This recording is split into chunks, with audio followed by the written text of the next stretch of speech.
Welcome back to Yang Daily. I'll be your host, Alex Cheney, bringing you all the Yang news you need to live your life right.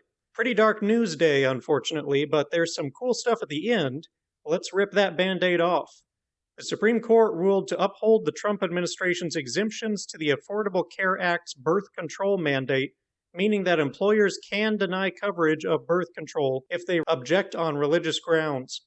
Around 100,000 women are expected to lose birth control coverage at work as a result. Supreme Court aside, this has never made any sense to me. Denying birth control has never historically prevented people from doing what evolution has specifically programmed them to do. Therefore, denying birth control does nothing but increase pregnancies, which result in more abortions. That result does not seem better in the eyes of any religion. This position only makes sense if you're pro-abortion to a greater degree than any pro-choice voter, because even they do not want more abortions happening. Baffling. The results of Russ Cirincione's race are in, and I'm sorry to report that the incumbent won handily with 85% of the vote, though Russ did take almost the entirety of the remainder despite not being the only challenger. As we've discussed before, the advantage of incumbents is almost insurmountable. There's a reason that Fair Vote can so confidently predict who will win elections, and a reason that we so desperately need to pass democracy reforms like star voting and democracy dollars through the states. Still, Russ gave voters and Frank Pallone, who I can't help picturing as a mafia boss, some things to think about and moved the needle a bit on UBI and other policies. We appreciate you putting in the work, Russ. Speaking of democratic reform, Daniel Newman is publishing a graphic novel covering voting rights and voter suppression in the U.S., from inception to modern times. You can see one of the chapters for free at the link below, and it's well worth reading. We can't fight oppression without being informed on the forms that it takes, and that's just what this comic will arm you with. For instance, many may think that voter suppression is only a minor problem, and that it's getting better all the time. Did you know that the passage of the Voting Rights Act, which banned discriminatory voting laws and required congressional approval for states to pass laws that affected voting access, increased the percentage of registered black voters in the country from 31% to 73%, and increased the number of black representatives by approximately 21 times? And did you know that the very same Voting Rights Act, which truly established the right to vote for African Americans and other minorities, and continued to protect democracy from laws attempting voter suppression every year, was gutted by the Supreme Court in 2013 when Chief Justice Roberts, a protege of Justice Rehnquist, a stalwart enemy of civil rights, rallied support to strike down the requirement for congressional approval. And the ludicrous pretense was that the law was working, so it wasn't required anymore. This means that states are once again free to pass any voter suppression that the prevailing party can get away with, cementing their power by killing free elections forevermore in the absence of intervention. This is the knowledge all Americans need to arm themselves with. Voter suppression is a huge problem, and it is alive and well and continues to grow every second that the people do not actively oppose it. Read the comic, arm yourselves. The new unemployment numbers for the week are 1.3 million, better than what many expected, but still little changed from the previous week, aligning with the pattern of leveling off and threatening the delusional hope of many for a V-shaped recovery. Meanwhile, COVID continues to hit all-time highs of infections, and no, it's not just because of more testing. Positivity rates, which is the percentage of those who are tested who test positive for infection, are also on the rise. If the increase in cases were just the result of more testing, we would see the opposite, as more tests being available makes it possible to test people with ever less serious symptoms, rather than just testing people who are already suspected to have it. Confirmed cases in the U.S. have topped 3 million, and Arizona has had a 7-day average of 3.3 thousand new cases daily, which tops New York at its peak.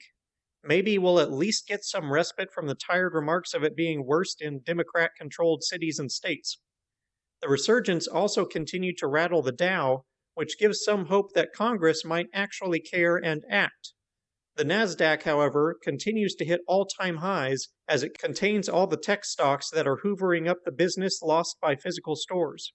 The retail victims also continue to climb, with Brooks Brothers and Ascena Retail Group both filing for bankruptcy just yesterday.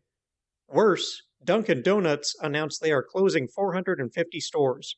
At least now we can say that some substantial action has been taken against the police.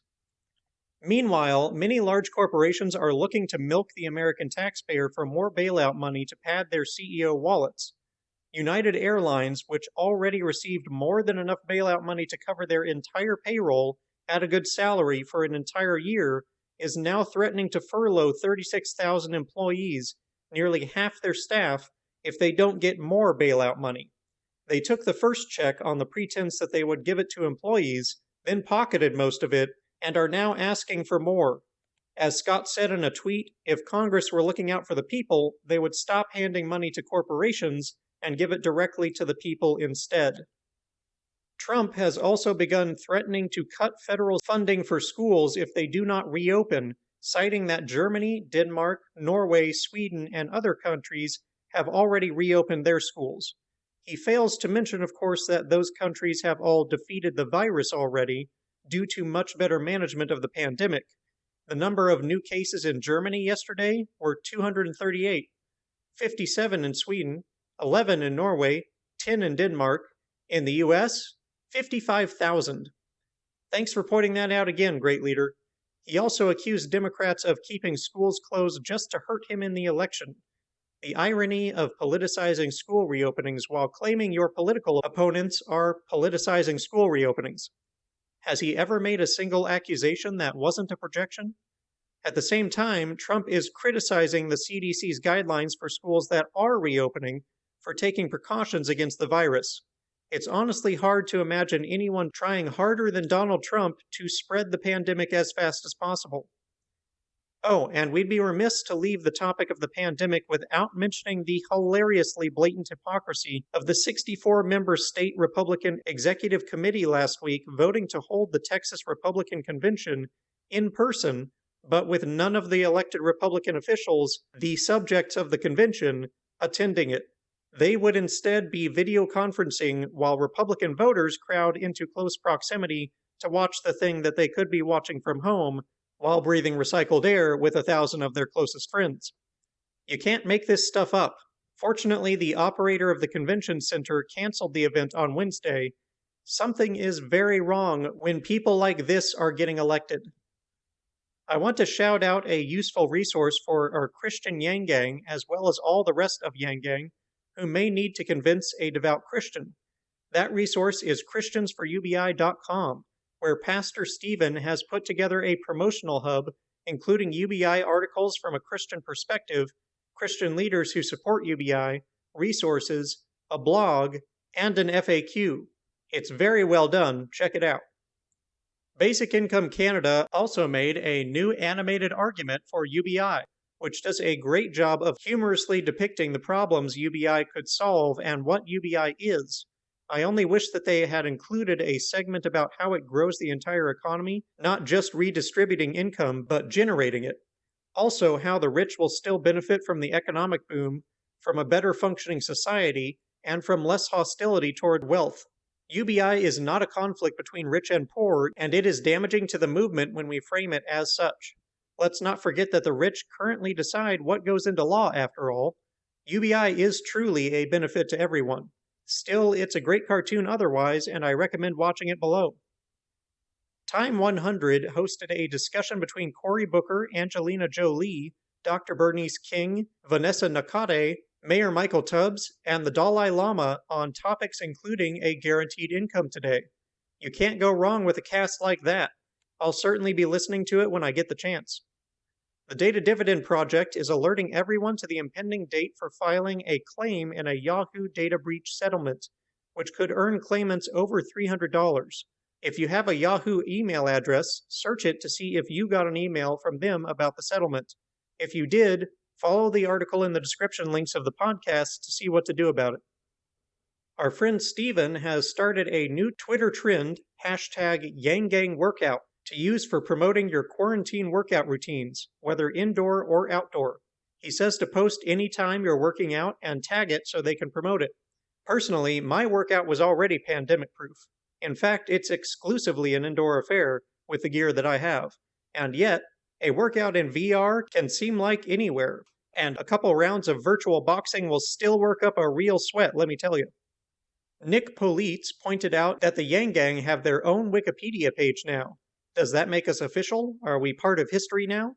I don't know, but I like it. Finally, don't forget to tune in to today's podcast of Yang Speaks, where Andrew, Susan Danziger, and Albert Winger discuss their new UBI pilot in New York State, as well as the intersection of UBI, climate change, economic freedom for women, and much more. And that'll do it for today's Yang Daily. Thank Russ for running. Check out and bookmark the voter suppression comic and ChristiansForUBI.com. Check if you're part of the Yahoo settlement. Help support clear, fundamental policy goals for the protests. Visit bailoutthepeople.com to take action. Help recruit other organizations to the cause and get everyone to sign the UBI petitions. Flood Congress and Trump with calls, tweets, and letters using the ResistBot or Income Movement easy contacts below. If you need financial help, consult Humanity Forward, the Income Movement Aid Database, United Way, or the H3 podcast thread. And don't forget to Yang Daily.